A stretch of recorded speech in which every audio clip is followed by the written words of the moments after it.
Asiyah binti Muzahim. Boleh sebut nama Asiyah binti Muzahim. Sayyidatina Asiyah ni adalah wanita yang lahir dalam keluarga ahli kitab. Apa maksud ahli kitab? Mereka yang berpegang dengan kitab suci sebelum Al-Quranul Karim, yang mana kitab tersebut belum diubah suai. Jadi ahli kitab ini mereka menyembah Allah. Mereka tidak menyembah makhluk. Dan begitulah Asiyah ini dibesarkan dalam sebuah keluarga yang berpegang dengan ajaran ahli kitab. Dan Asiyah ini membesar dan terkenal kerana kecantikannya, kerana peribadinya, kerana akhlaknya, dan kerana kebaikan ahli keluarganya. Lalu sampailah cerita kepada Fir'aun. Ada wanita yang sangat cantik, rupawan, sekian-sekian. Lalu Fir'aun menangkap dan menyeksa ibu bapa Asiyah demi tujuan memaksa Asiyah untuk bernikah dengannya. Lalu Fir'aun beri kata dua. Sama ada engkau bernikah denganku, jadi isteriku, ataupun pilihan kedua, ibu bapamu akan dibunuh dengan kejam, akan dibakar. Lalu Asiyah bersetuju untuk menjadi isteri kepada Fir'aun. Asiyah pun jadi isteri Fir'aun, hidup dalam sebuah istana yang hebat, yang besar. Dan diceritakan kehebatan Asiyah dengan kelembutannya, dengan peribadinya, dia berjaya mengurangkan sedikit kekejaman Fir'aun. Dan Fir'aun yang dikahwini oleh Asiyah di antara Fir'aun yang paling kejam. Sebab Fir'aun ni kan ramai, yang paling kejam. Dan kita tahu apa arahan Fir'aun? Membunuh semua anak lelaki hidup-hidup. Keluar je tahu anak lelaki disembelih. Diperintah kepada Al-Gojo, iaitu tukang pancung kepala, pergi sembelih, pergi bunuh semua anak lelaki hidup-hidup. Kerana dia bermimpi ada satu api yang datang daripada satu penjuru menuju ke bumi Mesir. Kemudian dia membakar seluruh bumi Mesir. Bila ditanya apa tafsiran mimpi, akan ada satu manusia yang datang daripada Bani Israel yang akan memadam cahaya kekuasaan Fir'aun. Masya Allah. Okey, sambungan cerita. Akhirnya Asiyah menjadi isteri kepada Fir'aun. Dan apa yang Allah takdirkan, sekiranya Fir'aun ingin mendatangi Asiyah sebagai isteri, Allah akan menggantikan dengan jin yang menyerupai Asiyah. Asiyah dijaga kesuciannya, tidak pernah disentuh oleh Fir'aun. Dan sebab itu Asiyah tidak ada anak.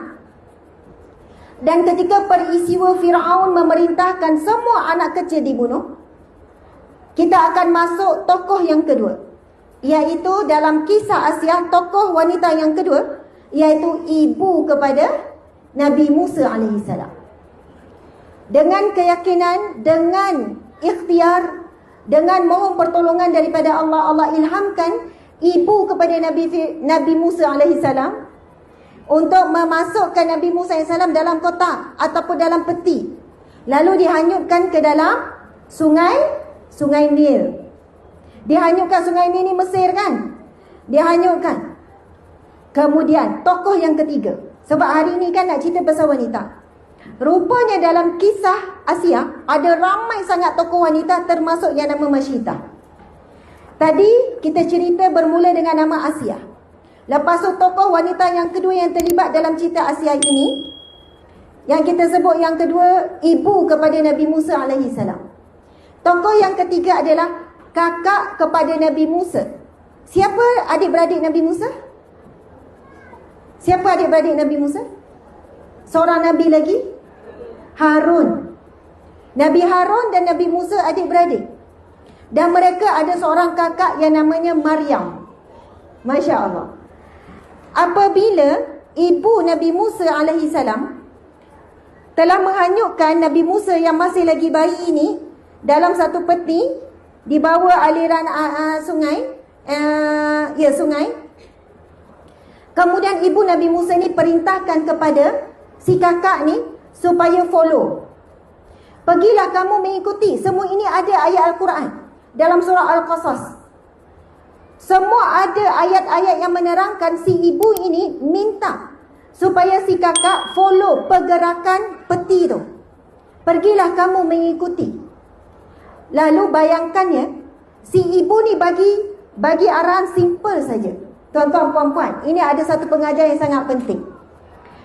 Ibu Nabi Musa bagi arahan, pergilah kamu untuk mengikuti, untuk melihat perkembangan. Arahan kepada si kakak umum sahaja. Tak perlu detail, tak perlu detail. Kamu pergi, lepas tu tengok, lepas tu kamu kena hati-hati, jangan bagi orang nampak. Kamu kena tengok daripada jauh, jangan dekat, nanti orang perasan, jangan sampai timbul curiga orang. Tak. Subhanallah. Tetapi si kakak yang bijak dan berani ini, dia pandai bawa diri. Dan cerita kakak Nabi Musa AS ini bukan berakhir di situ. Dia nampak bagaimana peti itu, bekas itu berhenti di istana di istana Fir'aun. Lalu apa yang berlaku sekian-sekian.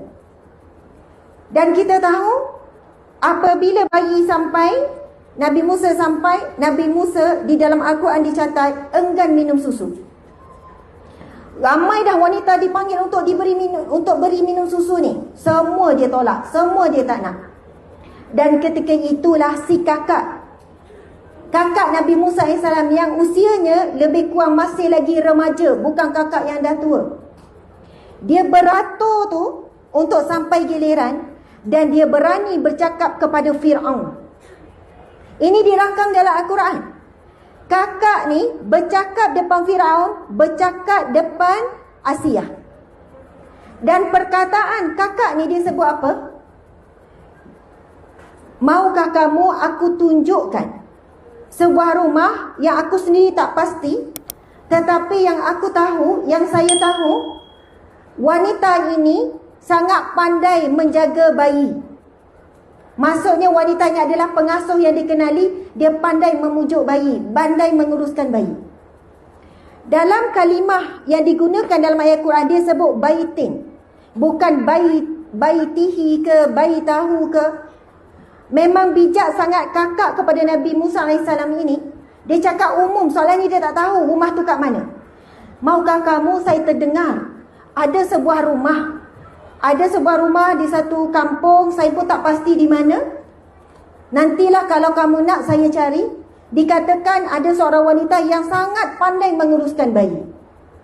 Dan apabila ayat begitu, tidak timbul keraguan, soalannya dia tidak tahu sangat. Dan bila dengar ayat sebegitu, Fir'aun, lepas tu Asiyah, kita tahu sebenarnya Fir'aun tak setuju. Daripada awal Fir'aun tak setuju. Boleh jadi anak ini esok yang akan menumbangkan. Boleh jadi anak inilah daripada Bani Israel ni. Tapi Asiyah pujuk. Asiyah pujuk dengan ayat apa? Mudah-mudahan anak ini menjadi penyejuk hatiku dan penyejuk hatimu. Asiyah pujuk suaminya Fir'aun. Lalu Fir'aun jawab apa? Tidak. Anak ini hanya penyejuk hatimu, bukan penyejuk hatiku. Tapi Asiyah tetap pertahankan walaupun Fir'aun perintahkan panggil Al-Gujur tu. Perintahkan untuk membunuh, menyembelih juga Nabi Musa AS. Tapi Asiyah halang dengan tegas melindungi Nabi Musa AS. Dan dikatakan Nabi Musa ini kulit dia warnanya berbeza dengan kulit penduduk Mesir. Warnanya putih kemerahan, sehingga kan siapa yang memandang.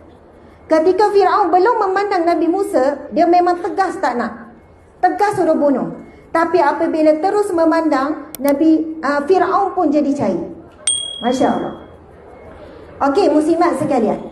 Akhirnya, Asiyah pujuk Fir'aun untuk terima cadangan kakak Nabi Musa AS. Lalu dibawalah ibu Nabi Musa AS. Diberikanlah Nabi Musa kepada ibunya. Lalu Nabi Musa menyusu sampailah kenyang. Masya Allah. Tuan-puan sekalian, Nabi Musa dilantik menjadi Nabi umur berapa? Siapa tahu? Nabi Muhammad dilantik jadi Nabi umur berapa? Umur 40. Nabi Muhammad umur 40 dilantik menjadi Nabi.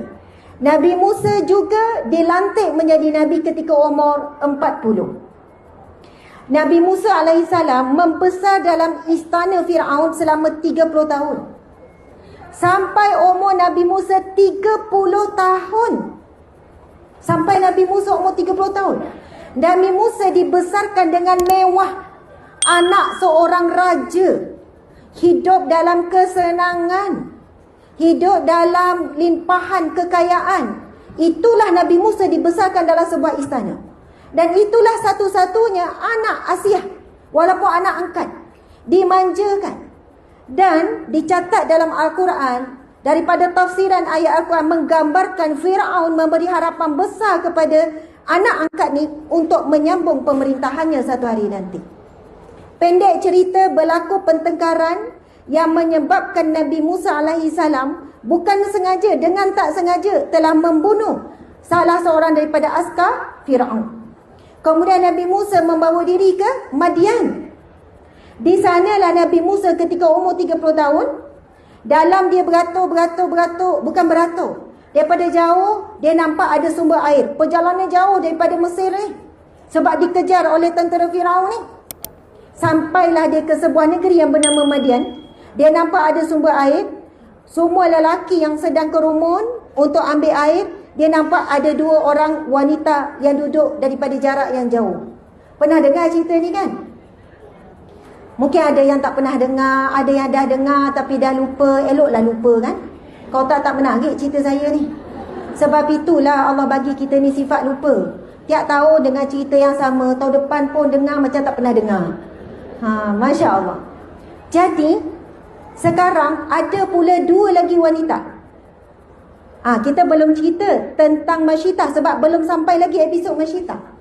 Maksudnya dalam kisah Asiah ni ada ramai wanita-wanita yang hebat yang diangkat di dalam Al-Quran. Nabi Musa nampak daripada jauh ada dua wanita, dua beradik wanita yang duduk jauh daripada kumpulan lelaki. Sebab yang duduk depan dekat sumber air tu semua lelaki, yang perempuan duduk menunggu giliran, menunggu selepas selesai kumpulan lelaki ambil air. Dan waktu yang sama, dua perempuan ni dengan susah payah menjaga binatang ternak. Dua wanita ini bawa binatang ternak untuk minum air. Lalu apa yang Nabi Musa tawarkan? Supaya dia yang bawa binatang ternak untuk pergi dekat sebab dia lelaki. Dan salah seorang daripada wanita ini, bila balik ke rumah, ayahnya kan dah tua. Wanita ni bila balik ke rumah, ayah tanya, "Kenapa kamu balik awal hari ni? Biasanya lambat." Sebab tunggu kumpulan lelaki habis dulu, barulah dapat ambil air dan barulah boleh beri minum kepada binatang ternak. Sebab kita cerita sehari kan tu jadi terlintah air tu. Sekarang fokus balik pada saya ya. Sabar. Janganlah risau dapat tak air kat aku ni. InsyaAllah sampai tu. Okey. Jadi takut tak faham dah cerita saya ni. Cerita Nabi Musa umur 30 tahun pergi ke mana? Madian. Sebut Madian. Gitu kan nanti tertukar Maidin pula. Okey, lepas tu masa ni umur Nabi Musa 30 tahun ya. Lepas si ayah ni yang dah tua ni terkejut anak perempuan balik awal. Tak pernah balik awal macam ni.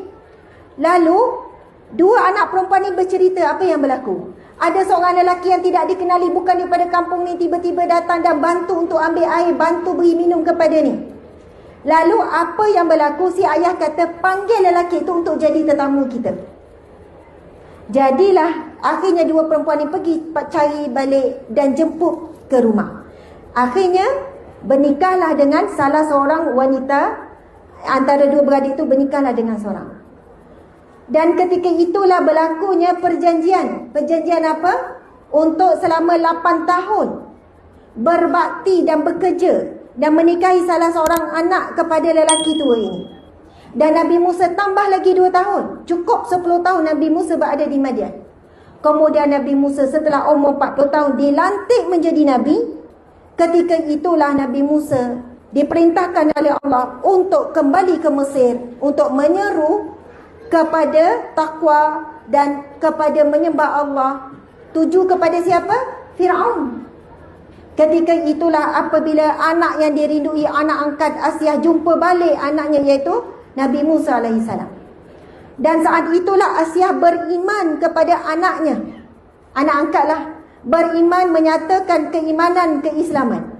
Dan saat itu jugalah Masyitah masuk watak wanita seterusnya.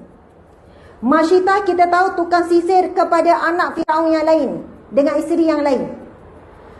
Sisir-sisir, sikat rambut, terjatuh, sikat rambut, tersebut perkataan Allah. Tersebut perkataan nama Allah. Lalu anak Fir'aun ni tanya, siapakah Allah? Allah itu adalah Tuhanku dan Tuhanmu.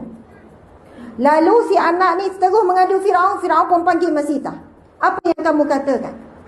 Lalu Masyidah dengan beraninya sebut, aku mengatakan bahawa Tuhanku dan Tuhanmu adalah Allah. Bila ditanya daripada mana yang kamu belajar, kamu dapat daripada mana? Lalu Masyidah beritahu saja, sebab masa tu dah terbongkar dah, secara terangan dah. Nabi Musa AS menyampaikan dakwah.